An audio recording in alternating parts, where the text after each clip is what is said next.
All right. We should be live. See what anybody. You have to provide them yourself, Wayne. We're not providing any refreshments. We could offer. We could offer you a good Canadian beer though, if you like. Some Molson Canadian.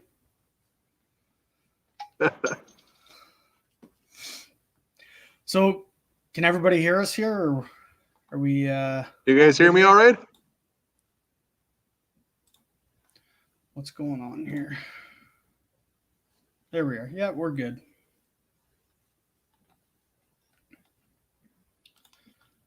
Yeah. Oh, there we go. Yeah, they should hear us. I don't know what's going on there.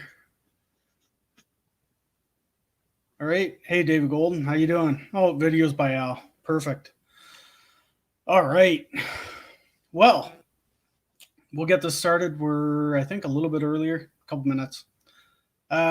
So, I'm Skidder Kev. I'm with Andrew Easton from EastonMade Wood Splitters.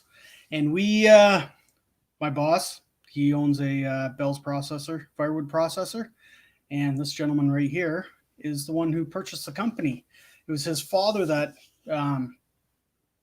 owns the company and is looking to retire. And Andrew stepped up to come in and, I guess, purchase the, if you want to go on and explain kind of how that went along. Yeah, like in terms of that, like I spent a lot of time on the Bell's processors, and years ago designed hydraulic and electronic systems and stuff like that on it. And father and son, we just never really got along a whole lot when we worked together. We're fine as long as we're not working together. So I kind of went off and started my own thing, and I kind of at the point where I have to grow again. I haven't got enough room at the shop I'm at, and then Bell's obviously has a big building and stuff. So Dad's ready to retire, and I have to grow. So it just kind of worked out good for everybody there. Yeah, that's great. So you're looking to be fully in that building in what, a couple months then, to get everything kind of moved over from I'm your thinking shop? I'm thinking 3 or 4 months. All the EASTOMADE guys will be moved over there. The biggest thing is organizing the shop to be able to make sure I can get the EASTOMADE guys in there, and then get everything set up that we need to run EASTOMADE in there too. There's a lot of organizing and rearranging I've got to do, but there's lots of building there as long as I do it right. So Yeah. Well, we'll actually take a step back here. What got you into making wood splitters? What got you wanting to make an Easton made wood splitter? well, when me and Dad were doing the processors, like just talking to guys and being around them a lot, it's like I knew there was a really big gap between building a really good splitter and a good processor. And when I started EASTOMADE, there really wasn't a whole lot of really good, well-performing splitters out there. So when I left Bell's, I decided I'd give that a shot, and I didn't ever dream it would turn into what it is today. Like we have a pretty strong following of people, and a good chunk of the market here in North America, and starting to branch out worldwide now too. So it's going good. Yeah, I'm amazed at how fast everyone's kind of growing and getting real busy. We owned, when I first started with my boss, he had a split fire wood splitter. It's made in Canada as well, Ontario. Yeah, they're over Norwich. Yep, and really good splitter. We were happy with it.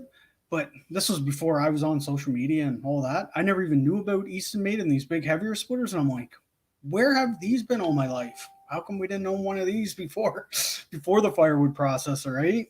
It just amazes me like how much more work you can get and how much more efficient they are, right? Yeah, they perform really well. Like in terms of production, like the biggest problem with them is actually keeping them fed, like keeping wood to them and keeping wood away from them is the name of the game, because we can make them perform on such a level now that the biggest impedance is actually the operator. It's not the machine anymore. Yeah, and that I can see that it's self return. It's got almost the same as a Bell's processor. It's got that return feature on it, right? For returning the splitting ram, which that's got to be a time saver in that cycle time and getting it loaded with another piece. Yeah, like the auto cycle on the splitters, especially the way that we have them set up, especially with the log cradles and stuff. If you're into that nice size fire with that 10, 12, 14-inch stuff, it's literally as fast as you can move wood, it'll split it for you. And like we find we have two different clients. We have guys that are loggers that are skidding their own hitches, and they normally have nice wood, and then we have the other guys who are arborists, which you need to have a machine that's heavy enough to take that abuse with the big tree service wood. So we kind of have a machine that does both now. So, what do we got here? Andrew, what ideas you have on the processor to get more into the backyard woodhounds? I know you have 1,000 model. Do you see anything else coming? I'll put that question. Like we do have the one. We're gonna continue to build that. The hardest part about building a processor cheaper is that it turns out to be that it's an expensive processor. It's hard to build one, especially when you go into that mechanized splitting to do it and get production, have them perform. Like I know I can't. I won't ever compete with anybody on price, but I will out quality them, out service them any day. So in my experience, you have three things that somebody ever buys something on. You can only get two of them. It's price, service, and quality, right? So I know I'm not going to be able to price the same as a Dyna or like a smaller blockbuster or something like that. But I'm going to build you a machine that's going to perform and it's going to last for you. Yeah, for sure. Here's a good one for you. Andrew, are you going to give a wood splitter away to subscribers on your YouTube channel?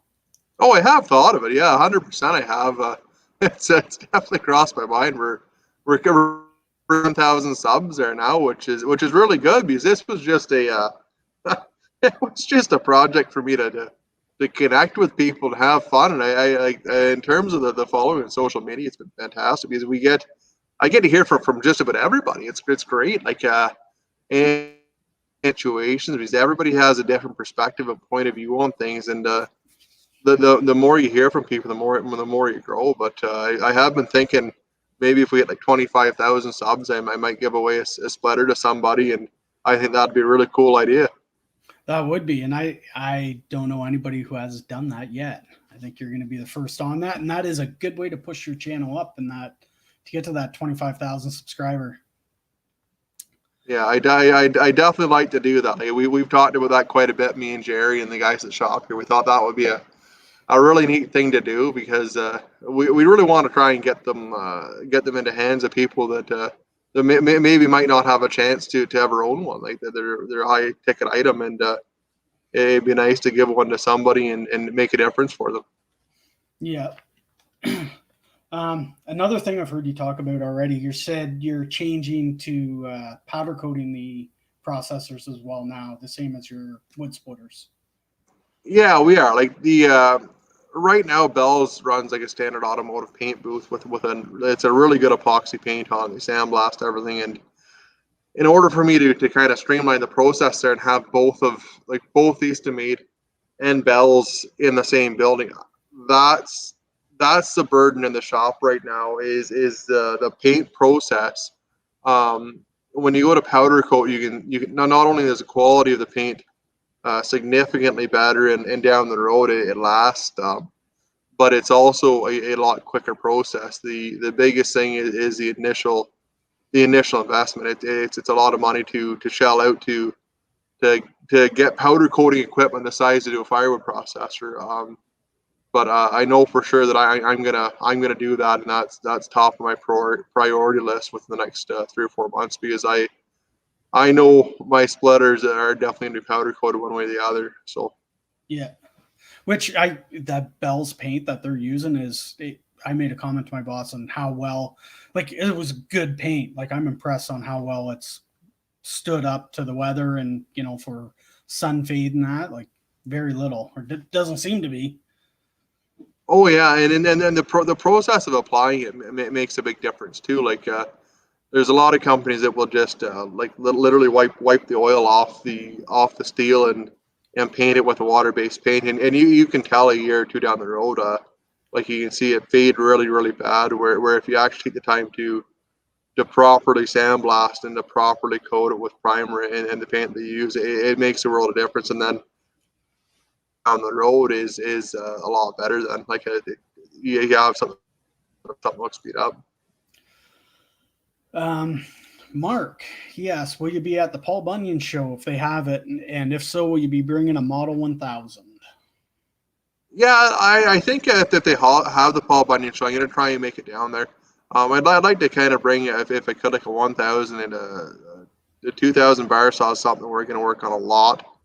Like the bar saw models is something I'm going to push. I don't know if I'm going to be able to compete with price, but I know the bar saws are definitely a big market that Bell's right now doesn't have a big share of, would gather up and take a lot of it if I can. So. So let me go back to what else do we got here? Okay, you're talking about standardizing the processors. Any idea what a standard processor would look like, and let's say a deluxe model if you're doing two models that way? I think likely what you're going to see us do is you'll probably see like our 2000, 3000, and 4000 built on the same chassis. You'll have your 2000 will be they'll all have the same hydraulic system, but one will be manual control bar saw. The 3000 will be electronic control bar saw. Then you have your circular saw. And I might, I think, I don't know which way I'm going to go with it yet, but I might even just kind of merge the 6000, 8000 together and just build one really good machine. Like what happens right now is there's so many different options on the processors that I think it makes it confusing for a customer to decipher and sift through them. And then on our end of it, from the manufacturing standpoint, it's a lot of other extra parts to have. So what I'm hoping to do is take the best of all those options and kind of combine them into one machine, and just have one model that this is what you have, and that's what you're gonna get with it. So. Yeah, and makes sense. You can have, whether you have a standard cab that you go with, or your radio, your AC and heat, and you can just plop. You can have them pre-done and just plop them on, and that will speed up that assembly line. Really is what you got to do to speed it up, right?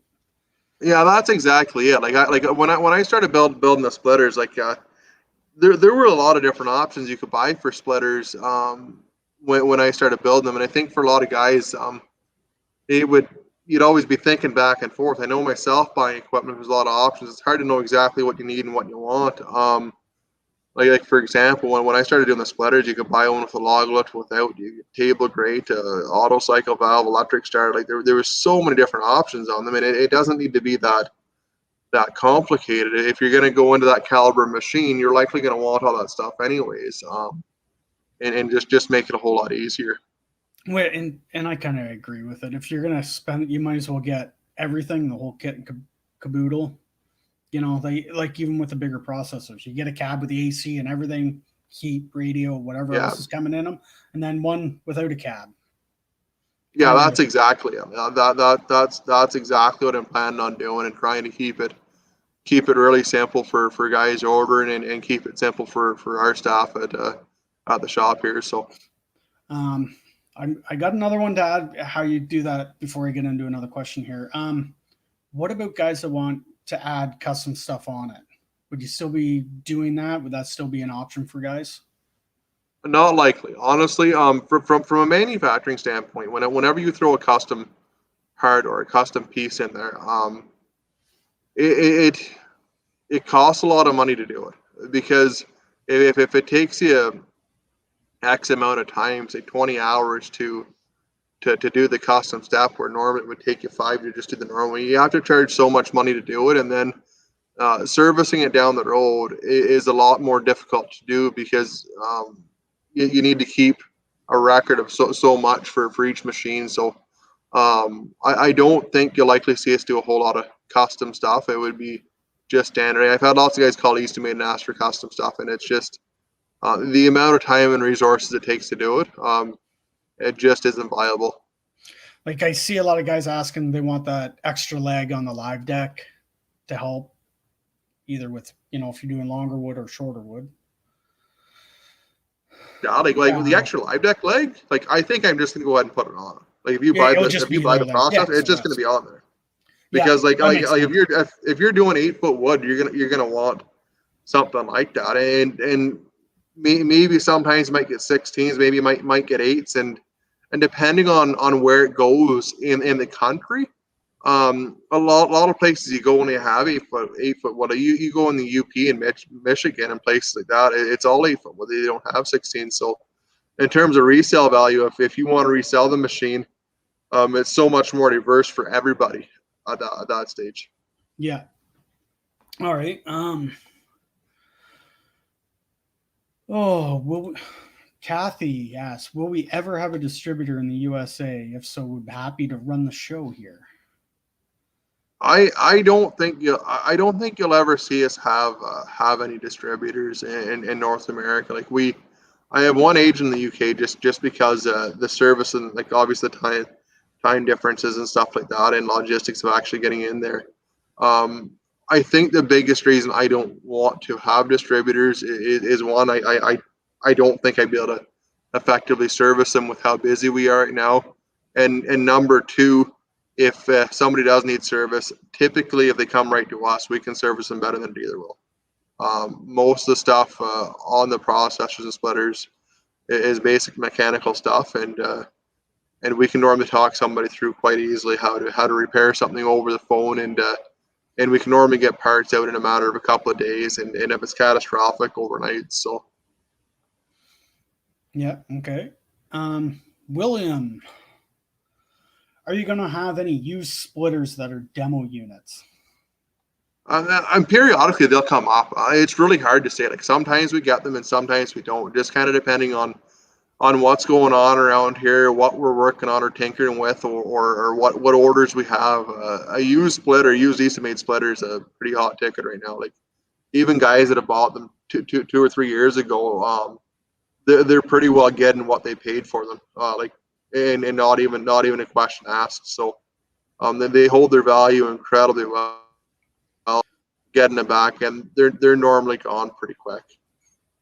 And anybody watching this, Andrew Clement, Phil's Firewood, they're selling a skid steer mount EaStonMade splitter. So if anybody's interested, I think it was $4,000 he wanted for that.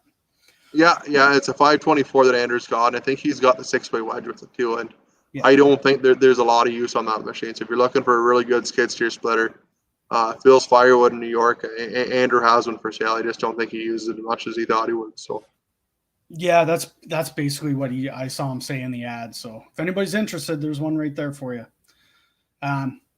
If you want more information on it and you can't find it, just send me a message. My email should be in the description. So just send that to me or message Andrew or give him a call. He can get you in the right spot for that. Right here, NRG. If I order one, when will it be ready? right now we're booking into March 2022. Like we're a year and a bit out.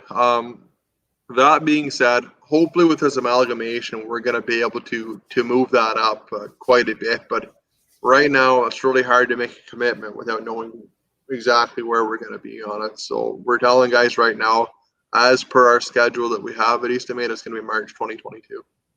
Now, to go a little bit further in this question, when you get all set up, you said you're going to have more welding stations and that. Do you think you ever catch up a bit on your orders? Do you think that March date will come back? I'm really hoping it will. I'm really hoping that the guys that have ordered for March right now, we can get it to them in like December, January sort of thing. I just don't know if that's going to happen or not. The nice thing about it, like with buying the building and buying the other business and bringing them together, there's a lot of extra room there. Like right now at EaStonMade, we only actually have 3 welding stations. So when we go into Bell's, there should be able to be about 15 of them. So it should be able to. I'm hoping I can triple the production at EaStonMade and double it at Bell's, and hopefully have schedules at some point, maybe next year at this time or a little bit later. I'll have the 2 schedules almost aligned is what I'm hoping for. So. All right, I'll go to this. I want to go back to another question. All About Trees. He ordered one. You told him November before. Is that still on track? Yeah, it will be. Like in terms of like we're actually we're actually gaining a little bit on our schedule right now. So like we're normally pretty consistent. If we told you November, it's likely going to be November. It could be a little bit sooner than that, but I don't foresee it being any later than that by any means. No. All right. So Jeffrey, he asks, our log supplier sells 24-foot logs. So what would be the typical length that we can put on the new processor? If it's anything like the old ones, 24 feet is no problem. Yeah, Like that's no issue at all. I think we can even get 30 on ours, to be honest. Yeah, you likely could. Like they, the deck on your 4000, I think, is 19 feet, if my memory serves me right. So by theory, you should be able to do 38. And obviously, big end first. Yeah, that's exactly it. Yeah. If not, the guy in the skid steer's got to hold it. That's exactly which we have done. Yeah. But no, you can fit if it'll come on a log truck, you'll be able to put it in the processor. No worries at all. Yeah, for sure. Nicole, EASTOMADE, the tiger cat of the firewood industry. That's a pretty good compliment. Well, thank you. I appreciate that. Mike, has YouTube helped with sales? And drastically. Like I think like I said, the whole YouTube thing was just a project for myself to play with. I never thought it would grow into this, and especially with guys like yourself, Kevin, and the other YouTubers for EASTOMADE. We have a couple of machines out on loan that the guys are running. It's helped out a lot, and I think for a lot of people, it kind of gives the personal aspect of it. They kind of get to know who you are, who I am, and what we're all about in terms of values and stuff. Because the quality of machines and services is really what I try to sell here. So, yeah, for sure. David, or hey Kevin, Tennessee, 2022 delivery for an EASTOMADE splitter. Yeah, that's where we're looking right now. If somebody ordered one right now, we'd be telling them 2022. Yeah. Yeah, it's my buddy Rich in Tennessee. That's right. I haven't talked to you for a while, Rich. Jimmy Plows, I just ordered a disc cleaner to be ready for June. Will it be blue or gray or blue and orange? Well, it's probably going to be blue and orange by then. Once the powder coating stuff comes in, I think everything will be orange and blue unless somebody has a specific request for the blue and silver. But I'm going to have to draw a hard line there at some point and do it that way.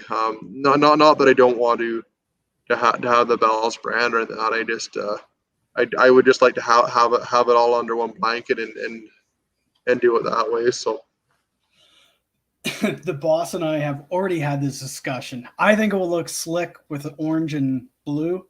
He says he wants orange or blue and gray. I'm like, I don't know. Maybe you order the retro look. A throwback machine. Well, you're just gonna have to remind of Wayne Gretzky and the Edmonton Oilers, eh? Yeah, that's right.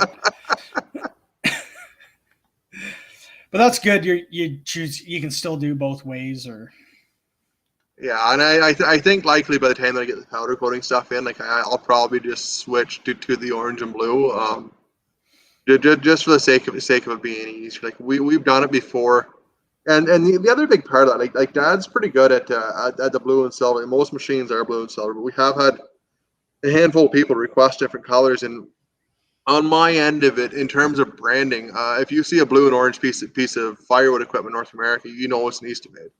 And you could see it 300 yards across the field, and you know what that guy's running. Jim Richards actually has a pretty good question here. Are you going to lose any employees because of the merger? No, I don't think so. Like the nice thing about it is we want to gain capacity a lot, right? So like I know I'm going to need a lot of help on the EASTOMADE end of it. And in terms of that, like the merger is going to be really great for me because I gained a lot of resources. Like I have a really I probably the best crew guys I've ever worked with at EASTOMADE here, and then going into Bell's, the resources and the people in there, they're a great bunch. Like it's going to be really good. I'm really looking forward to it. I really hope everybody sticks around because everybody's really great.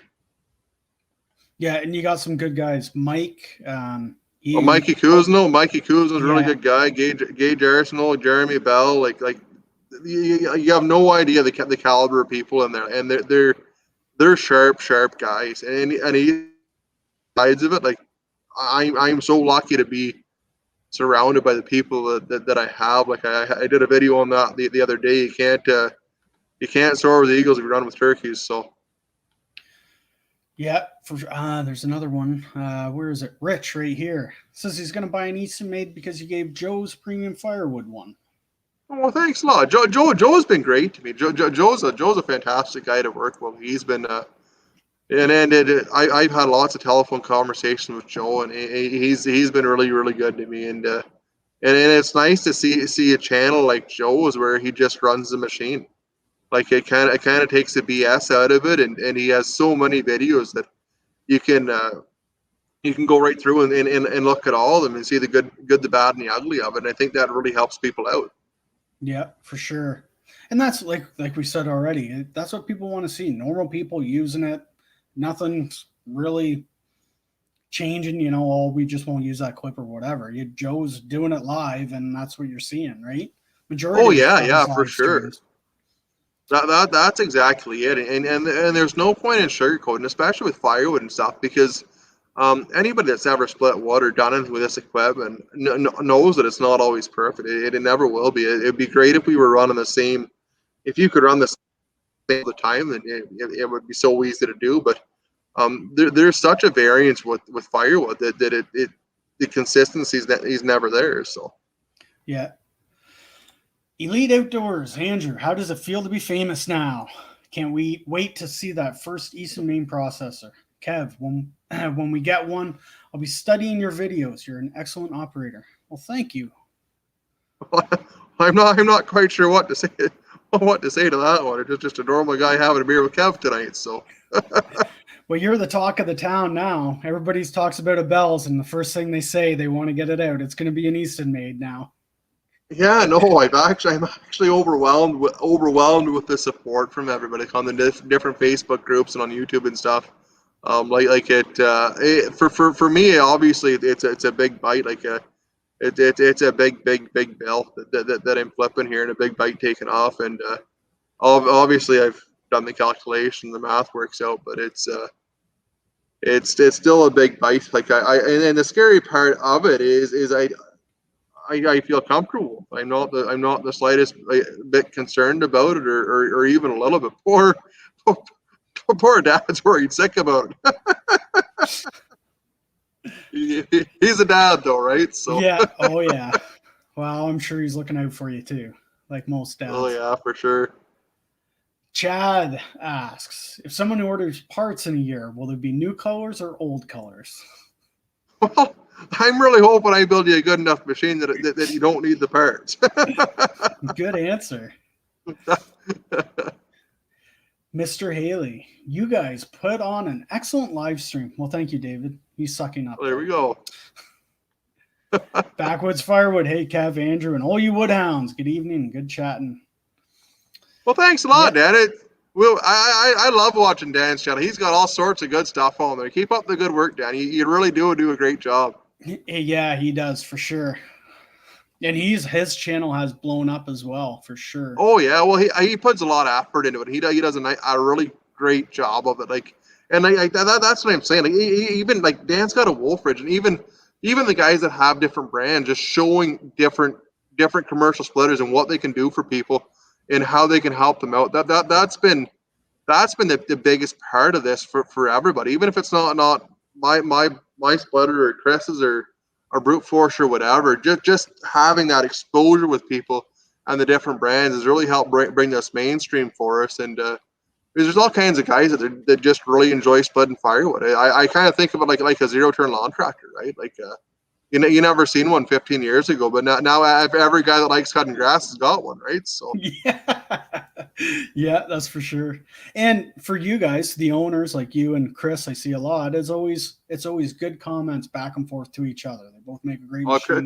Chris Wolf's a great guy. I almost talk to Chris a couple times a week, and you wouldn't find a nicer human being. Like he's just great, and honestly, like the whole industry is like that. Like Matt Timmons at Timberwolf and Josh Sisdale and the guys over at Multitech and Josh Rice at Blockbuster. Like we're so fortunate to have in this industry an industry full of so many great guys. The guys that build right, like American CLS, like they're so great. Like when you go to the shows, like, if you ever get the chance to go to a log show, to a Paul Bunyan show, or where they're all together, and you'll see that like it's a really great community and a great bunch of people to work with. I was actually not last year, the year before, the last Paul Bunyan show. I was waiting to come and talk to you, and there was such a lineup for people. I'm like, oh, I'll come back, and I got tied up with other stuff and never got to it. I couldn't believe the last Paul Bunyan show we did. I guess it would have been 2019. We were so busy, and it worked out. We had a really good show. It worked out really well. We had Big Mike Zeck from up in Cleveland. They had one of my really good buddies, Andrew, here, and then Jerry was down there. We had a lot of feet on the ground, which helped make that so successful. And even at that, we were still incredibly busy. It's really good to be able to get that feedback, and it feels great to be building a community like that where people actually want to come and see and want to see what you have. It's great. Yeah, for sure. And you get to meet so many people that, they feel like they know you too when they see you, right? They watching your videos and watching stuff like this. Oh yeah, for sure. And it's so good, like on my end of it, because there's so many guys that come back, or so many people that come back, and you've maybe talked to them on Facebook or seen them. They come to you, they're on your YouTube channel or whatever, and you finally get to put a face to the name and actually meet them. It's great. Yeah, where am I here? Frank, I've been doing firewood only for 48 years, and I've seen your various machines and videos, and I've silently thought, this guy has sawdust in his blood. He needs to start making processors. Yeah, well, that's actually what I started on first. Well, was the processors. It was just a make work project. We didn't think we'd sell a second one after the first one or a third one after the second one. So it was a pretty amazing thing for us. It was literally just a project. We had no intentions of it turning into what it has today. That's for sure. Yeah. Oh, I got a cramp in my leg. All right. Before we get too much farther here, because there's a lot more questions coming along here than I thought. I saw you mention in one of the Facebook groups, you're talking about maybe streamlining the wood cleaners to just a disc cleaner. Yeah, I'm thinking so. Like I really got to look at this from a manufacturing standpoint in what makes the most sense. Like the tumblers are really big, heavy, and awkward to build, and a lot of the guys I've talked to that run really high capacity, that have run both of them, prefer the disc cleaner. And I think in terms of logistics, even moving them around the yard and stuff, I think that's the way that I want to go. I'm going to do a little more research on that, and obviously I'm going to be able to talk to a lot more guys now that I have access to the phone, right? But I think that's the way that I would like to go at it, because I don't think there's any point in having two products that essentially do the exact same job, right? So yeah, we've got a drum. We've had a couple small issues with it, but nothing major. And it's the rubber tire one, which guys said they actually had problems with. So I don't know what's changed with ours or not, but you're right, they are heavy to move around the yard. We have to have one of our Kubotas in the yard to move it, and if we don't, we're kind of stuck. You got to move it back to the yard just to move a tumbler. Yeah, and that's kind of what I'm thinking, and there are lots of guys out there that are doing firewood processing that have front end, like good sized front end loaders that would have no issues at all moving them. But if at the end of the day the disc screener works just as well, then I think that's the way to go with it. The biggest thing I've heard people say about the disc screeners, I don't know for sure, don't quote me, but I think they're about 10 feet long. So if in the event that a guy does have a front end loader in a bucket that's say 8 or 10 feet wide, then the stuff at the front of it doesn't actually get cleaned. So I think what I'm going to do is I'm going to offer 2 different sizes, one for maybe coming off the end of the processor that they can, that'll be shorter for guys with skid steers and doing it that way, and then one that's maybe like even a section that bolts onto the end of it that would make it 16 or 20 feet long for guys that have those bigger loaders that can utilize the extra. Yeah, for us, we would be the one with just off the machine. We tumble in piles, and as long as we're getting that junk out, we find it dries the wood a lot better. You're not getting that chaff and stuff in there to hold the moisture. Yeah, for sure. And then when you go to pick it up, it's way cleaner and a lot better. You get a touch of bark, as it dries a bit, especially with the ash and the emerald ash borer. But we've been happy, and our complaints came from wood we bought in that was put through a cut-to-length processor. They were complaining about the roller marks. Oh, is that right? Yeah. Huh. I've never heard it before. Boss is like, no, what do you to do about it? It's there, right?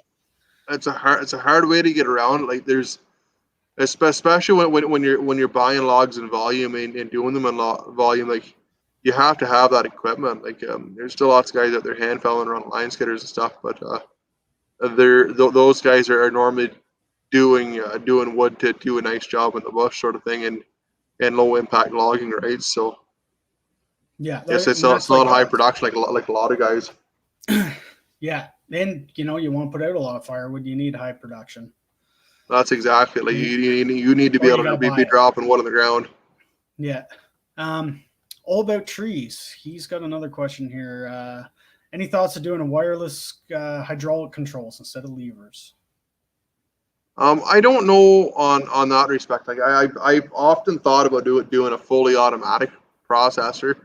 I don't quite know how we would do that, just because obviously, like I said before, like there's such a variance in firewood that it'd be tricky to do. The newer processors, you will likely see them all go fly by wire. So like the joystick will be fully electronic and do it that way. We have a couple of machines, or Bell's has a couple of machines out there that are running with a system like that on them, and they've been completely and totally flawless, like a rock solid. So that's likely the way that I will be doing in the future. And in doing that, there's a handful of things we're going to be able to do. We'll be able to make the cabs wider and have the seats turn and stuff like that. So I'm hoping to be able to do that in the near future and get that project off the ground. Yeah. Okay. Now, another question for this. Now, this would be an add-on, and after I've hit some steel with that circular saw, and it wasn't pleasant. A gate hanger vertically. It made a mess. Oh, really? That's not bad. No, and everybody kept saying you had to have a metal detector on the machine. Why don't they have a metal detector ahead of the blade? Like I don't know how you do that. Geez, it'd be a great idea. I don't know how you do it off the top of your head, but it would be a great idea. Because like, I'm like, if you do hit something with metal, buy it. Yeah, like if you hit something with metal with one of those circular saws, it certainly wreaks havoc on it. But it's one of those things that it's just.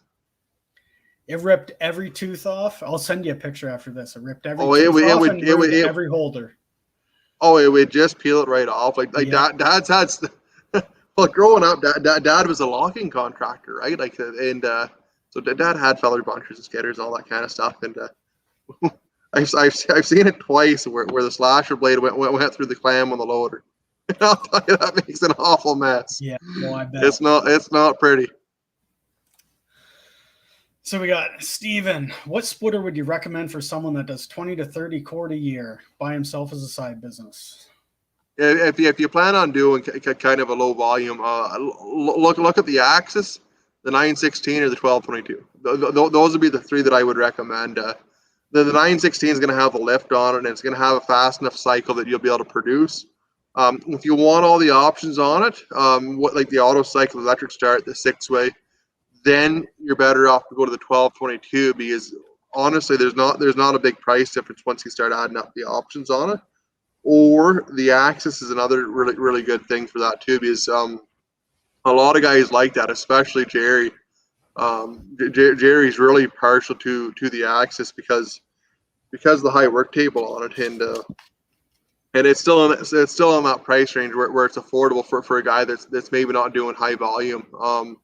Is you can buy it with or without a conveyor either way. So like Dan at Arms Family Homestead just got one with a without an attached conveyor. It's just a bare axis if you ever want to check it out. Yeah, I don't have it. I don't know how to put links in that. Videos by Al's been putting links up, so maybe you can put a link to that if you got that. William Klein, why are so many of the Ultra's levers breaking? Well, it's kind of funny. Yeah, I think I've only seen three of them ever break. What Joe broke one, and Chris over and the Woodyard broke one. It just so happens to be the two out of the three of them I've seen break were guys on YouTube.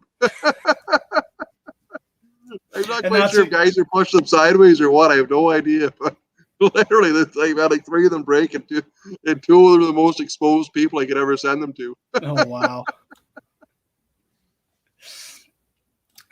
Wayne asks, what's the best-selling model of splitter and why? Oh, the 1222. It's 4-1 everything else. The 1222 is because it's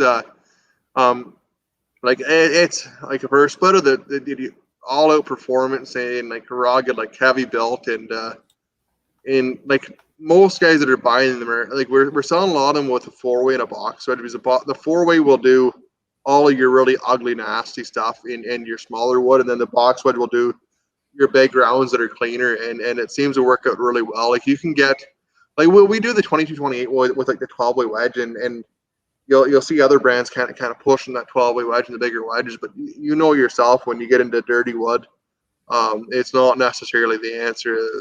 The 4-way you're going to make really nice wood with, then the box wedge will work good for the bigger stuff that's clean to give you that nice piece of firewood. So yeah. Burger Timmer, Firewood. Hey guys, love the live stream. Great work, both of you. Oh, thanks for joining us. And Kevin's Lawn Care and Plowing. No relations to me. I did not write that. Loving the live stream. Thanks for doing this. Congratulations on expanding the venture, Andrew. Well, thanks a lot. I appreciate the support, guys. It means the world to me. It's going to be I think there's going to be some pretty good things coming up here for everybody. So here's a good one. Lee. I live close to Florida. Tone blue and orange. People would think I'm a Gator fan. If I were a football guy, I'd be able to respond to that. But all me and Kevin know is the Super Bowl's tomorrow. I don't know if I can tell you who's playing in it. So every year, me and my buddy have a flip for heads or tails on the coin. So he messaged me today about it. Heads or tails. I'm like, oh my goodness, how much am I down now already?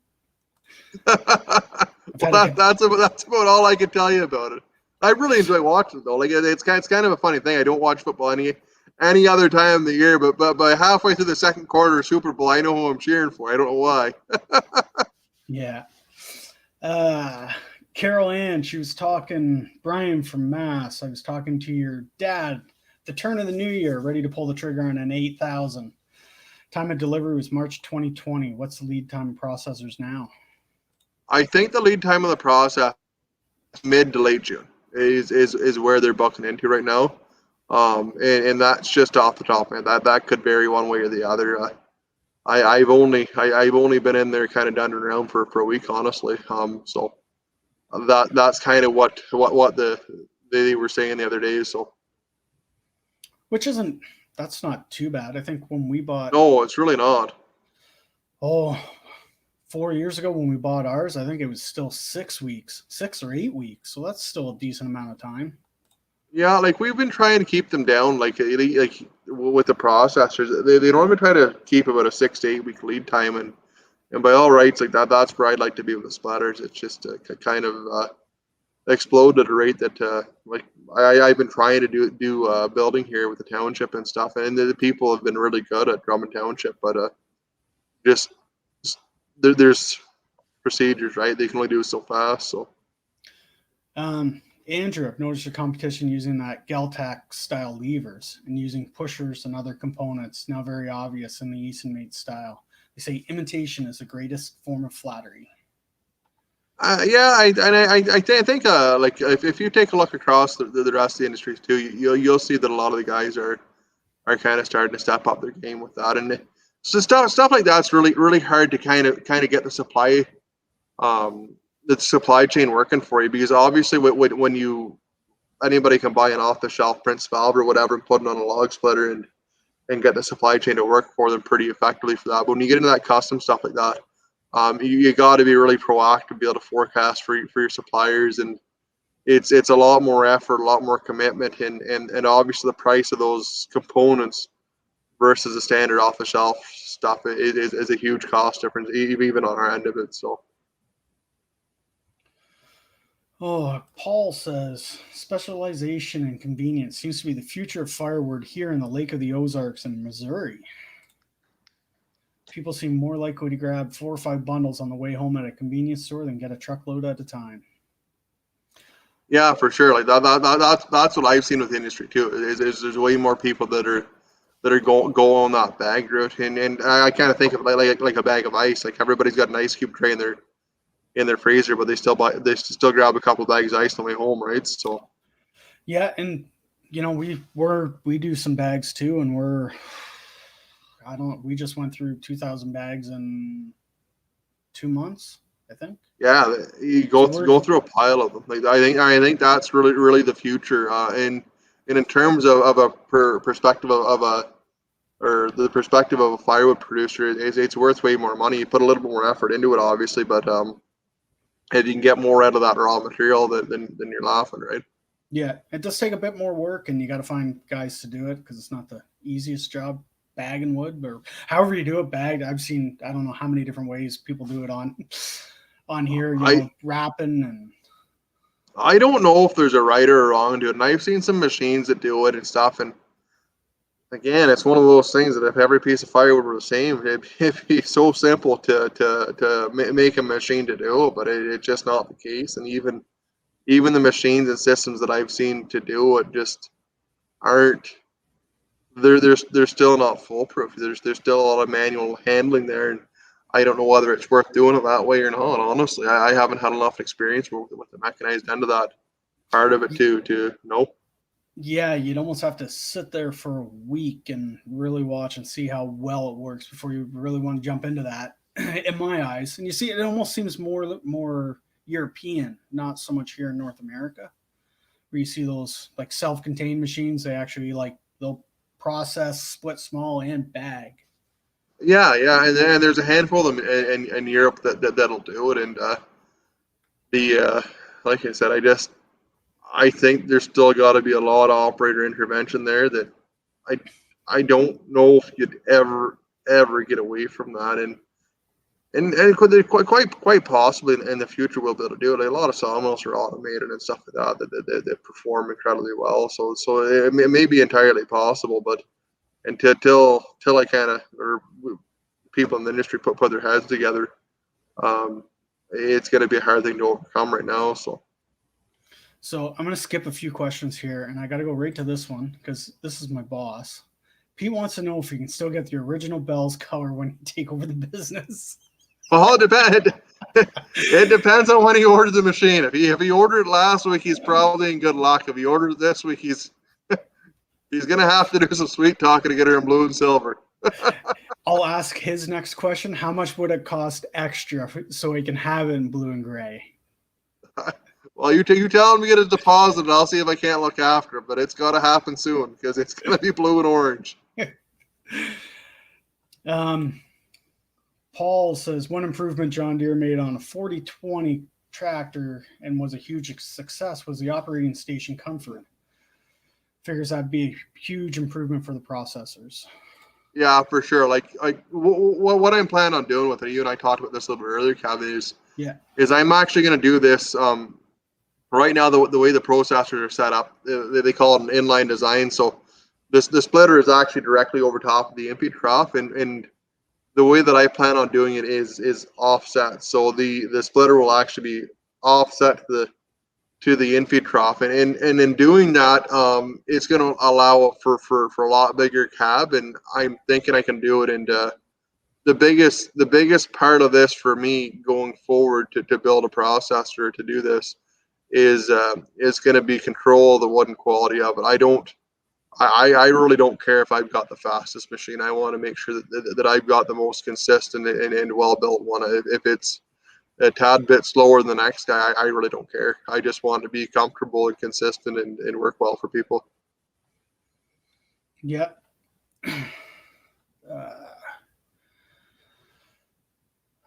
Jay, great live show. He's going mainly selling bag firewood.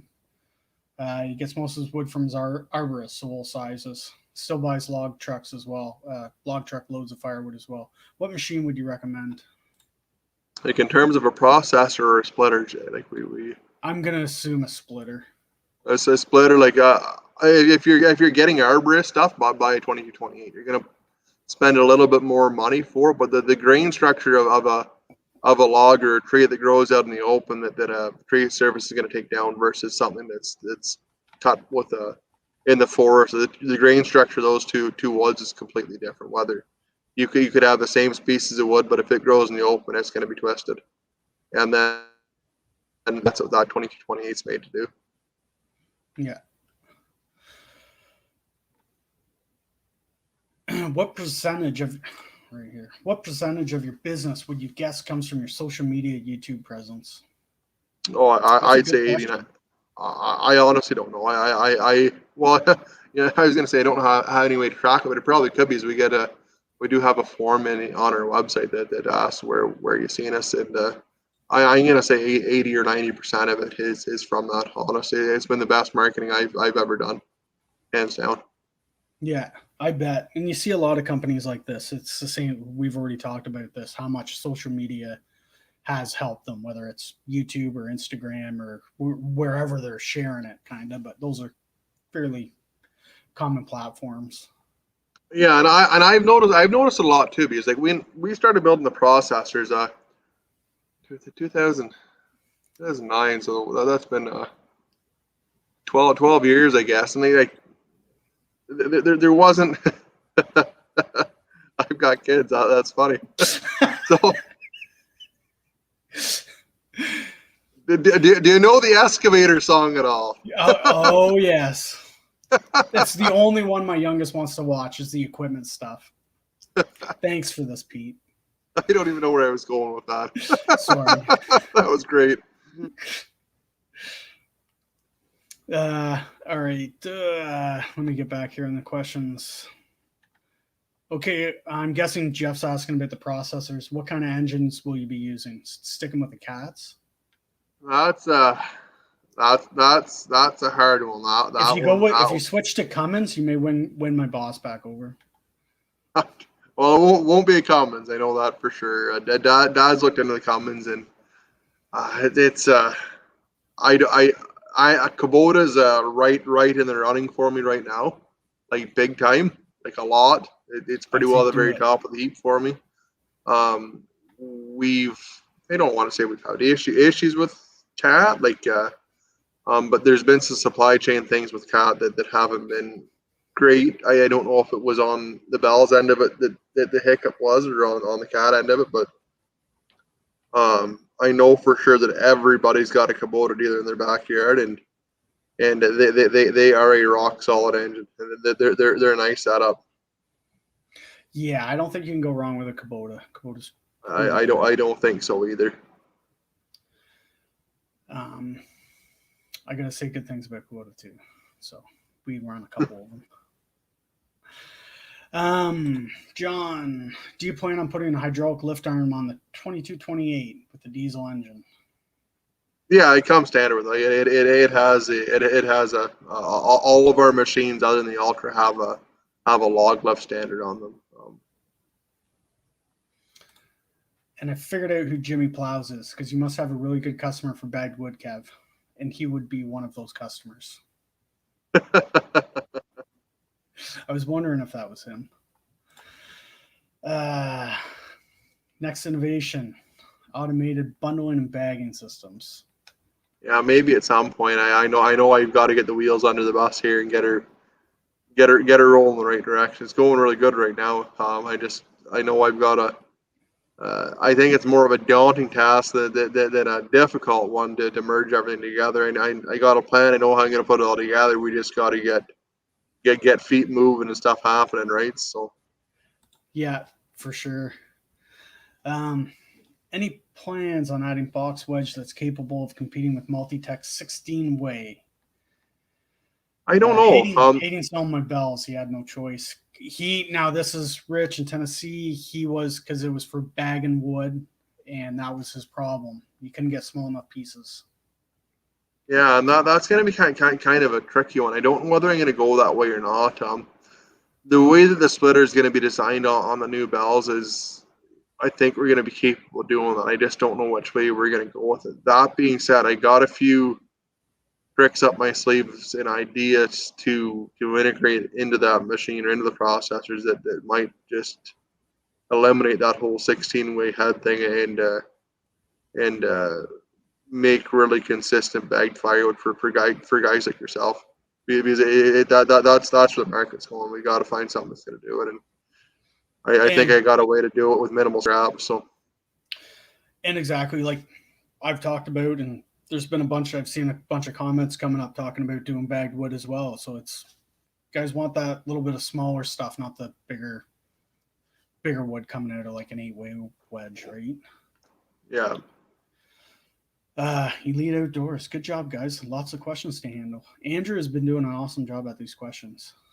Excellent. Oh, it's a great conversation. I'm just sitting here having a great time. Wayne Thorpe, Skidder Kev wants me to ask if AC units would be standard on all equipment. Every single one. If you buy a cab, it's got AC. If you've ever sat in a cab processor, it could be early March. If it's a sunny day, you're going to cook yourself right out of it. Oh, I know. We don't. I'm sure you've been there lots. There's no point in buying a cab without AC on. It doesn't make sense. It gets pretty hot. I talked to Phil's Firewood about that, and he's like, "Oh, you put a couple fans in it. It makes it tolerable." And I'm like, so I tried it. I'm like, no, it doesn't. Oh no, it's got to have AC. Oh yeah. And that's another one of those simple things. Like just include it in the price of the machine. Yeah, and then there's no choice. You made a comment about the offset design. What does that look like? In terms of that, there's lots of really good examples of that out there in the market. Like it won't be anything new. Like a Blockbuster Multi-Tech build, right? There's a lot of them out there. There's really only two ways to build a processor: either inline or offset. And I think for control of the wood, that's why I like the offset design a little bit more. And I could be wrong, but that's my take on it anyways. So when do you think that will be coming out, that offset design? Depends on how fast I can move my feet here. We're, like I said, we have that one hydraulic system, or a couple hydraulic systems that we have out there that run on that electronic system that is fully electronic, and I think hopefully we can kind of get the supply chain running so that I'll have the first EASTOMADE machine made kind of early April. I would think, kind of depending on how, obviously, with my wife being pregnant, that might throw a little bit of a stick into that. But I'm hoping by June, the EASTOMADE machines will be coming out with that system on and set up like that, and I think it's going to be pretty great. And that'll be the same time that paint scheme will be changing too, June? Yeah, I think so. So guys, if you're going to order and you want gray and blue, order before June. I got all that. Pete, did you hear? Order before June. But the cab's got to come with AC if he orders. Remember that. That's I think Billy Allen's out there digging up bones, Lyndon. I don't know what he's up to. Mike asks, single chain or double chain conveyor on processor? Brother Bert. I think they're going to be single chains. I think that's the way to do it. That's Bert's actually my brother. So on what, the attached conveyor? On all of them, I think, honestly. Like I think that's the way to do it. I don't know. We didn't like our single chain. We got it to work, but I think double chain was the way to go. You think, what issues did you have with it though? Like what was going on with it? We were busting the slats off. The wood would catch and it would actually bend the links. Oh no, you And won't. You then won't run into that. You won't run into that with ours. Like what we do is if you look at the EASTOMADE one, instead of it being like a piece of angle iron or yeah, something with a notch out of it, it's a formed paddle. Like okay. we've never bent a paddle on an EASTOMADE conveyor ever, or It's even wood it's jamming up on them. it's not bending the pad. What happens is the paddle catches and it bends the links, and the links open up and they pop that rivet out. Really? Basically, yeah, oh yeah. Oh, I think I can solve that pretty quick. I don't think we'd have an issue with that. No, No, we got not it at all all. figured out. It's not that, we've figured out what the issues were, and you just stay on top of it, and it's been good. I think we're the only single chain out there now on a bells. I think everybody got it Oh, retrofitted. and that would be odd for Bell's to actually even have a single chain. I don't know where that would have, We would which have machine been that would have been. we would have But been one of the first units that came out with a 16-foot swivel conveyor chain. oh, I got you. Yeah. I know exactly what you're talking. Yeah. No, it Yeah, won't be like that. No, believe me, it'll be a lot better than that deal. yeah, but that's the attached conveyor, not the big one's not. It Yeah. has been fine, but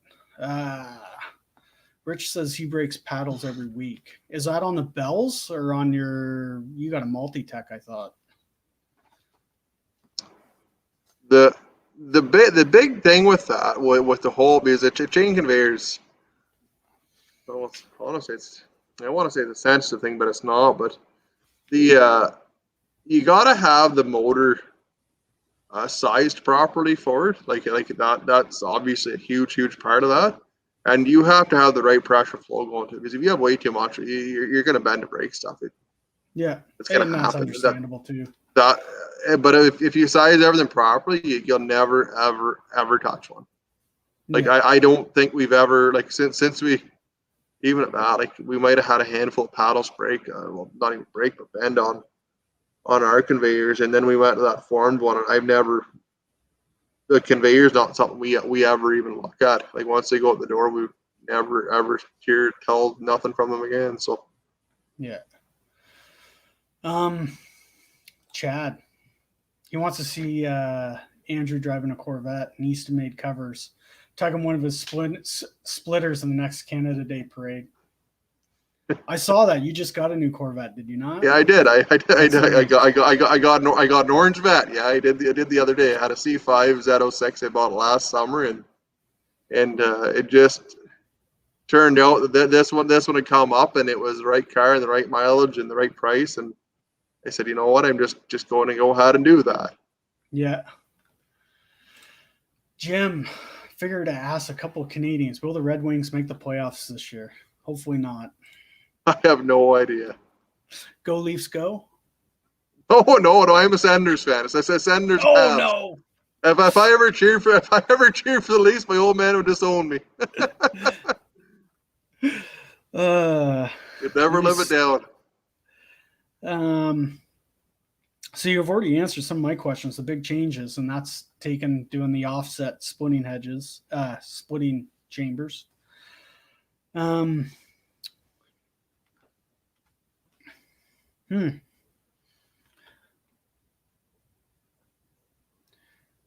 We do land clearing, and I'm trying to decide if I should get a splitter or a processor first. Geez, that's a tricky one because it's kind of a loaded question. It is either or. Honestly, both are going to do exactly what you want, and the biggest thing is going to be capital investment. Both of them are going to hold their value while it's just how much you want to spend, and that's the nice thing about buying a lot of this equipment is it does hold its value so well. So it kind of comes down to capital cost more than anything, honestly. Yeah, I'll give my thought. If money's not an option on this, and you don't really care because there's a big price difference between the two. If you go, it all depends on landing clearing. If you're clearing fence lines and you're getting that really rough, knotty stuff, I'd say go with EASTOMADE. If you're doing actual, acres of timber and you're getting nice pole-wood, get a processor because it can hammer through that real fast, and it's perfect. It's meant for it. It will go through it. Yeah, that's the best way you could possibly put that. Can't be right on with that, man. Yeah. Randy, Andrew, I've enjoyed watching all your videos the past couple months. You seem like a really good guy with a great attitude. You have a superior product. Keep up the good videos. Well, thanks a lot, Randy. I appreciate that. Oh boy, we got one in every crowd. Go Habs, go, eh? Toilet seat with an H on it. Any smaller machines coming on the Bell side? We've kind of went through that. It's staying the same basically. It's gonna stay the same, and I can't compete on price. I'd rather just build you a really good machine. It might cost a little bit more, but it's gonna be something good. David's Firewood. How do splitters hold up being stored outside? Really well. Like they're all powder coated and all the valves are painted well. Like we don't normally run into too many issues. You might get a little bit of oxidation around the aluminum parts, but even that, it cleans up pretty good. So, I don't know if we got too much. Why do you think the firewoods market's so hot right now, and so many splitters are being sold? Because it sounds like it doesn't matter what company, they are just rammed with orders. Yeah, like almost everybody is incredibly busy right now, and what I think a lot of it is like a lot of our customers are older. Like well, not even want to say like baby boomers just want to split wood sort of thing, but even that we have I again going back to like the zero turn lawnmower. We have a lot of guys that buy these things that run them commercially every single day. Like they literally don't shut them off. And then we have lots of guys that do maybe 10, 15 cord a year. They don't do a big volume of wood, and they just want something really good. Because at the end of the day, like if you look at it from an investment standpoint, if you've ever tried to get your hands on a used EASTOMADE or used commercial splitter or processor for that matter, they hold their value. Like if you pay 10 grand for one today, in 2 years you're gonna get 10 grand out of it. I can almost guarantee it. Yeah, for sure. It's amazing how well they hold their values, both processors and the splitters. Does this question go? Where do you think, or where do you see EASTOMADE in 5 years? What's your idea the company's going to look like? I think it's going to be just exactly what we're thinking. It's going to be this processors and splitters together. You will likely see a little more automation and more, I want to say more refinement, but maybe not even necessarily refinement. Just you're gonna see the businesses better structured and to better service people. Not that we don't do a great job of it now, but that's number one for me, is making sure customer service. We sell all that above all. Yeah, that and quality above all else. So. Yeah. Okay. And that's where you want to quality. Quality keeps you going. That's for sure, 100%.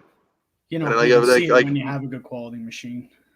For sure, and like the service end of it, it doesn't matter which machine you're going to buy it, and any piece of equipment's going to break it, but whoever you bought it from has got to be able to respond to get you going again. Yeah, that's critical. We've had a couple small issues and like parts overnight. Related to us.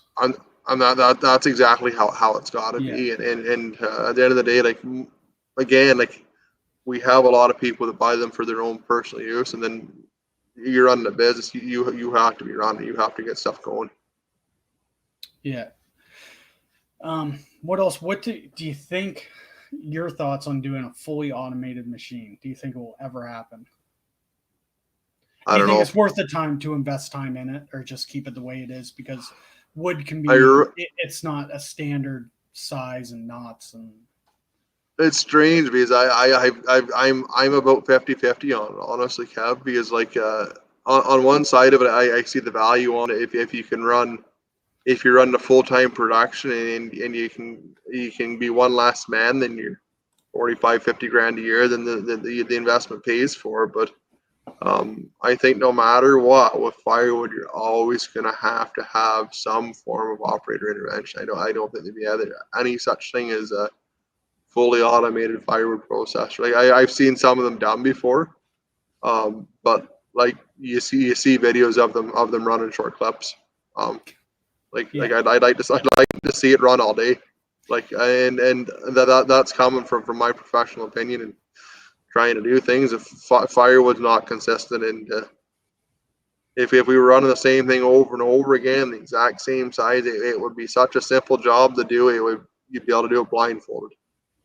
Yeah, and I agree. I've worked in the, where stuff's been automated, and everything is the same. It's got to be the same. If not, Has to be consistent. It doesn't work. You get firewood in, it's got horns on it, it's got a limb, sticking out, or the crotch is still on it. You've got to do that. The last piece of wood, now you may have a drop conveyor with that new offset design that you want to do. But would it have that then? That offset design? Would you have that little dumper tray? Yeah, it would be a tray that would hinge underneath your infeed deck and hold your block and then drop. Like, because I've looked at that too, because like there's a handful out there that have the tray that tips every single time, and I don't think that's necessary. Like to me it seems like a lot of extra moving parts, and like obviously something moving that quickly all the time for every single cycle, it's gonna wear out, and you may not even notice it's wore out, but it's gonna wear out quick. Where if you just have something that operates once every 10 cycles sort of thing, and it isn't moving horribly quick, it's gonna last, right? Paul says, consistent, good quality firewood gets repeat customers. And he's right there. We need a faster way to package a convenient bundle. Yeah, 100%. I agree with you, Paul. Yeah. Like that's the world of building anything or making anything. It has to be really consistent and good quality stuff to have that customer retention, especially in the firewood business, because it's a yearly retention you have to work with. It's not even in some cases you're selling a quart of firewood to buy every couple of months. So in order to have that customer retention, you have to make sure you have good quality stuff to be able to keep that guy. Yeah, for sure. Good evening, Andrew from Gaston, Oregon. Gaston, Oregon. It's what time is it now? 9 o'clock. West Coast. 6 o'clock there. Is that right? Yeah, 6. Yeah. Yeah. Josh, well, I think we're all caught up on these questions. Did I miss any? If I missed any questions, put them up quick and we'll get through them. If not, we've been an hour and 10 minutes. I think. Jeez, we have been, eh? Yeah. That went by pretty quick. And you've done the majority of talking, that's for sure. But I think we got through everything, all my questions. I thought it went fairly well, so. No, I think that went good for a first crack at her, Kev. Oh, yeah. I think so. Well, and for yourself, too. Yeah, no, like I know that went great, I thought. If anybody has any questions, I'm open for anything. I'll tell you whatever I know. Yeah, before we talked private before we even started this, and it was, do you want me not to ask something? He's like, nope, open door. I'll tell you anything. All right. No, I don't mind at all. I just assume be completely transparent with somebody, and then that way I don't need to remember what I told them. Yeah, that's for sure. Well, I think we'll wrap this up. So, yeah, cheers, guys. If you like it, come check out both our channels. Skitter Kev, same name. They're written at the bottom. Andrew EASTOMADE Wood Splitting is his YouTube and Instagram. We both got YouTube and Instagram. Yep. So subscribe to see more. You'll see bells on my side. Well, you're going to start seeing EASTOMADE. Oh, I guess you're going to see EASTOMADE on my side now. It's changed names. I guess so. I'll have to eat a couple of rattle cans. Yeah. And some decals. I can put some decals, stickers over that. So used to saying bells all the time. It's like, well, now I guess it's EASTONmade. But Steve, before you done box wedges, have all the pullback arms? Sorry, yeah, every one of them. If you order a machine now with a pullback arm, then or if you order a machine with a box wedge, it'll have a pullback arm on automatically. We did a video a couple of 2 or 3 years ago when we first started doing the box wedges with the pullback arms, with the back brace cut out. We've adjusted that, and we've had tremendous success with it. I thought that was a great setup. When I saw that, I'm like, wow, somebody was thinking about doing that. No, it Man's like, works. It works incredibly well. I'd say every second machine has a box wedge with it now, and having the option to change them in and out like that and be able to do it that quickly is a big thing. Because you don't want to be married to a specific machine, and to be able to change wedges quickly, it's the way to fly. yeah, for sure. I can't. What are we? 127 people watching. I think that's our highest. I never saw it go any higher, but Oh, uh, that's that pretty was pretty good. good. Yo, yeah, We, for we, sure. we must be half interested, you and I, Kev. Yeah. One of us is anyway, for sure. I'm not quite sure which one. You going to be posting some videos of the first EASTOMADE as it's being constructed? I don't know what I'm gonna do there. I might just leave that up in wraps. It might just roll out of the shop and be done. And that's probably something you'll see on my social media the next month or two. Is you probably won't see me posting near as much because I've got a big hill to climb. Once I'm on top of it, it'll level out. But I've got an awful pile of work to do in the next couple months. So my social media will probably slow down quite a bit, I would think. And It'll pick up again, but understandably so. You got a lot on your plate now, and then when that newborn comes, that's going to be even more as well. yeah, that's for sure. Yeah. Thank you, Saw Surgeon. He must be late. Lead time on a splitter. You said what, March, right? Yeah, March of next year, so March 2022. G'day, Ted. Yeah. Like the Saw Surgeon. He's a good guy. Ted's a great guy. Who was that? Ted, the Saw Surgeon. Oh, Ted. Yeah. Oh, Ted is awesome. Yeah, he is great. I've met him a couple times down in Bunyan. He's Oh, great. yeah? Yeah. I don't know if I've ever met Ted in person or not. He's a super nice guy, though. Great guy. Yeah. Nobody's checked out that channel. You got to check it out. You don't get any better than Ted. Yeah. Dirty South Logging. He's in, I think, South Carolina. Charles, congratulations on the business adventure. Best of luck to both of you. Well, thanks a lot, guys. And yeah, I guess this will be a wrap for this. Oh, now the questions are coming in late. 1,002. We've got all night. I'm not ready to go anywhere.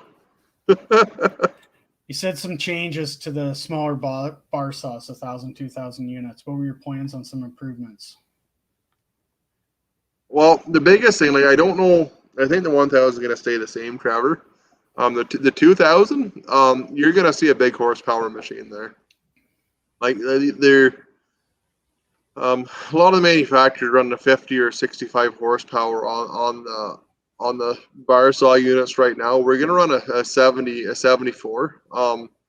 That doesn't sound like a big jump from 67 to 74, even 50 to 74. But the torque difference going from the 67 horsepower end to 73 is 120 foot-pounds of torque. Like it's astronomical. You wouldn't think that little bit would be the difference in it.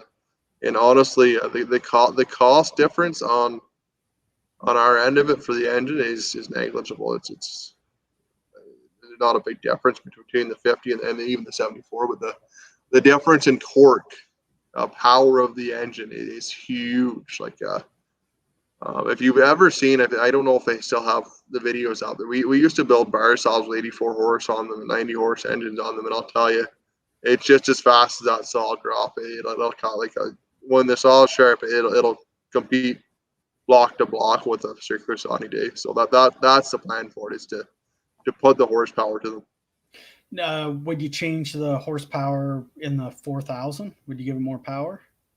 I'm in between that. I've heard right now we have, I think yours is probably 67 horse Perkins, the 2.2 turbo. We're 80. And 80. Yeah. So what are you running there? 4,000 or 6,000? 4,000. So it's a 4,000 with a big motor on it. Yeah. And do you find that works well for you? Oh yeah. Or do you want more? No, I find that works well. That's what I'm saying. I don't want to go because we're no emissions, right? That's exactly it. So like when we go up to that 74 horse engine, you don't have DEF on. It still has the regen and stuff on, but you don't have the DEF on. Yeah. Like I said, right now the 4000s have a 67 horse engine on it, and then I think we're going to be going up to the 73. And I'm gonna see how that goes. Because the jump from the from the 73 to the 115 or 100 horsepower, there's a huge price difference in the engine. Yeah. Just because of the extra exhaust and emission stuff on it. That being said, if I need to make that jump and I need to put the bigger engine on to make it perform to the level that I want it to do, I'm going to go ahead and do it. That might cost a little bit more, but you know what? It's going to be a machine. Yeah, and that's going to be something worth buying. I've got quite a few comments. They're like, well, your machine's faster than yours. Like, how is that? And I'm like, well, I'm guessing it's recovery time with the 80 horse is helping that. Going from a 60. Yeah, and I think that's exactly what you're going to see happen with especially the 4000. You'll see us, like I said, right now they're 67. They're going to go up to 73. Yeah, and then you'll see if the 73 is just kind of on the brink, I'll just put the price of the machine up, the difference in the engine, and then we'll put the horsepower to it so it works for you. Yeah. It'll cost you more, but it's going to be well worth it. Yeah, I think so. In the recovery time, me too. Like I know myself, like buying a piece of equipment, like once you hit that 100 120 mark, to spend an extra 15, you might as well do it and have what you want. Yeah, like it might as well perform. Yeah. Mark, any footprint size change with the diesel 1222 versus gas? No, it's the same size. That little Kubota tucked in there really good. Like the footprint's the exact same. It's a nice running outfit. Like I'm really happy with that turned out. David's firewood. He wants to know average price of a 2000. Honestly, I don't know off the top of my head. I honestly couldn't tell you. Mikey Kuzno might still be watching. He might be able to throw a number out there. I'm gonna say probably up around that 80 mark, 80 US. Firewood providers Northwest. How many Axis machines have you sold so far? I'm gonna say 15 or 20. In around there. We brought them out in the spring, and we've probably got about 15 or 20. We've probably been at them for a year, and we have a lot of them on order. The nice thing about them is they're a really simple machine. Like by all rights, they're a really basic machine, really rock solid in that respect. The biggest thing is when somebody was ordering them back in June or whatever, when we first started pushing them hard, this would have been the timeline they would have been getting it with. So yeah. Dan, great job on the live feed. I'm not familiar with your channel. What's relationship to Andrew? Well, it's strictly professional. Yeah, it's not my kid. No, we own a Bell's 4000 circular saw processor. We bought off his father. His father owns that company. He purchased the company. I'm like, we're both YouTubers. Let's do a live stream and we can ask some questions. I'm interested. I got questions. My boss had questions. I know lots of other people had questions, and let's do it. And here we are. An hour and a half into it almost. What do we got? Rich, he had a 80 on their 4000. He thought it was perfect as well. Yeah, it would be. The biggest issue is once you hit that 75 horse mark, you're going into the bigger end. It doesn't. Yeah. And so that's the threshold. The nice thing about the 74 is it's got a lot of torque. Like I think they've likely taken the bigger engine and tuned it down. And same with the Kubota. Like whether I go Cat or Kubota, the torque curve and power on them is very similar. It's almost identical. So. Yeah. Did you see Steve Boy's 4000 that he bought? What he did with it? No. What was going on there? He had a 60. I think that's how you pronounce his last name. He had a 67 horse on it. He thought it wasn't fast enough, so he ripped it off. He put like 127 horse deer on it. Yeah, I think I seen that in it. He's probably in here. So those 127 horse deers are big motor too. Like the physical size of them is huge. Well, it's not even attached to the frame. It's sitting on concrete blocks. No, it's cool. I seen that. That was pretty slick, and I guess it works really good for them. Yeah. Oh, it's quick. It's probably Oh, the I bet you fastest would be. It'd 4000 be out lightning there. fast. Like it would be something to see in person. That was really cool. I Yeah. like that a lot. We talked back and forth and asked what we had on ours, and he's like, "I want one like Phil's firewood," and I'm like, "Well, it's gonna be quick. You do that." And Well, sure, there that's it it. was. And I honestly think, Kev, like that's likely the way you'll see me do it. Like there won't, like when I do that, you're probably not going to see a huge cost difference between the 4, 6, and 8,000s if I do that. I mean, the biggest expenditure on it is the motor. So Yeah. Ah, back 40 firewood. Saw surgeon next Bunyan. There might be a few woodhounds looking for you. that's a great show. If you ever Oh get the yeah, chance, the Paul Bunyan show is a great show. Like really yeah. good. I agree. I might meet all my logging buddies down there, and same with firewood guys. It's a massive show. It's great. We have an awesome time. Yeah. Somebody wants to invest. No, I don't know if I'm into that or not. I think I think I'm private just gonna company. bore forward. Yeah. Mike, he thinks it's 6 to 65,000 US. Yeah, that makes sense, Mike. It might be right around that 65 mark. I think you'll see it go up a wee bit. Um, like I don't think I'm gonna change the price of machines a whole lot. Like what they have them set out right now, they have their margin set, which is fine. So I think I'll be there. And the biggest thing is the bigger motor on them. Is I'm gonna put the horsepower to them, and whatever the cost difference is, and the engine pumps will be what they'll change. So Yeah. Well, I think we're done here. Any more questions, or is that it? I think we're done here. That was a little. I wasn't expecting all those last questions. Saw surgeon really jumped in there. oh, that's good, Chad. I like that. Yeah, this was fun. I think I got to do this more. This was Oh, good I fun. think so too. I'm all for that. I had a great conversation. That was a great visit. Oh yeah, it was. Like I said, we've only.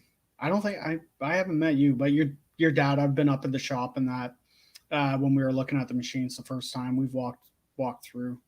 Back when Matt was there, he was the one taking us Yeah. through. Matt Thomas, super nice guy, and Yeah, really sharp guy, and he was there for quite a while, and he just went on to try different things, and he's nice, he's a great guy. yeah, he was always good with us. He was great. He was Yeah. same as Mike. You called, he'd answer the phone. Oh yeah, He'd be like in an Mikey and instant. Jeremy And Bell, and like honestly, the group of people that they have in there at Bell's is exceptional. Like I couldn't ask for more walking into that, honestly. yeah, and this is Mike saying we also agree about not offering custom equipment and accessories. From experience, you can't warranty service and explain why one machine is different from the next, which is I Oh understand yeah, that. big time. Like it's got that's kind of what happens a little bit. Like if you ever see somebody have a sour taste in their mouth with bells, it's normally something like that that's been custom built or that's been manufactured just for them, and that's normally where you run into a service issue that it's hard to actually look after the guy. Where if everything's standardized, it's very simple then, right? Yeah, and for the guys that don't know, Mike here, he works for Bell's, has for a while, and he would do the deliveries and he'll service you with any questions. That's who you'll call and talk to. That's who I call if I had any issues. Mikey is my right hand man. Yeah, he's a good guy. I've met him at the shows, and we actually talk private, personally here and there. So he's a good guy.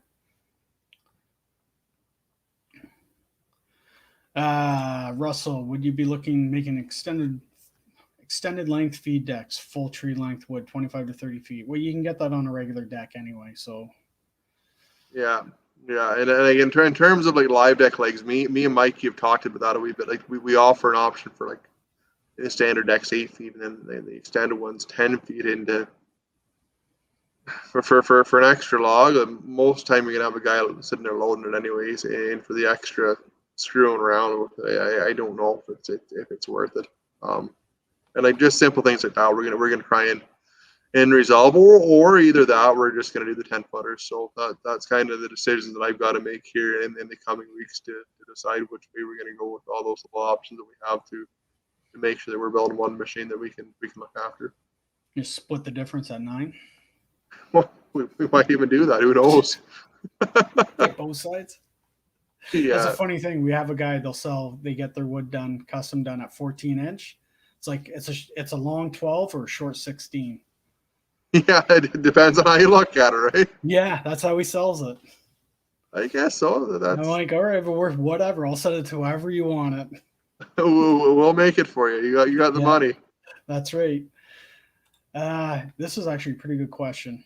Cost of steel in the U.S. seems to be going real high. Are you having the same issues in Canada?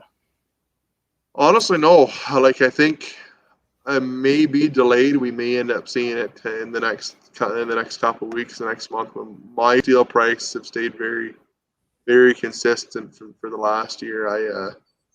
We've been on top of it, and it's been pretty straightforward. I have heard it going kind of up and down for a handful of other Canadian guys, but we buy a pretty high volume of it. It's normally pretty consistent. So you can keep that price, drive that price down with. That's exactly. Like we buy. We're going to be probably 600 tons of steel this year, I would think. So. Holy cow, that's a lot. It's a lot of steel. Yeah. All right, we're going to end for sure this time. So we'll stay in touch, Andrew. Oh yeah, I know for sure, Kev. I'm up for it. We'll do this again. If anybody has any other questions and they don't get answered, send them my way, and maybe we'll do this on another Saturday or something. Yeah, sure. I'm up for it. Or if you got new changes, or if you want to do the same thing, I'm up for anything, Kev. I had a great night at that. Yeah. Oh, this was a blast. I had a good time. It actually went an hour and a half, so went longer than I thought and smooth. Excuse me. Awesome.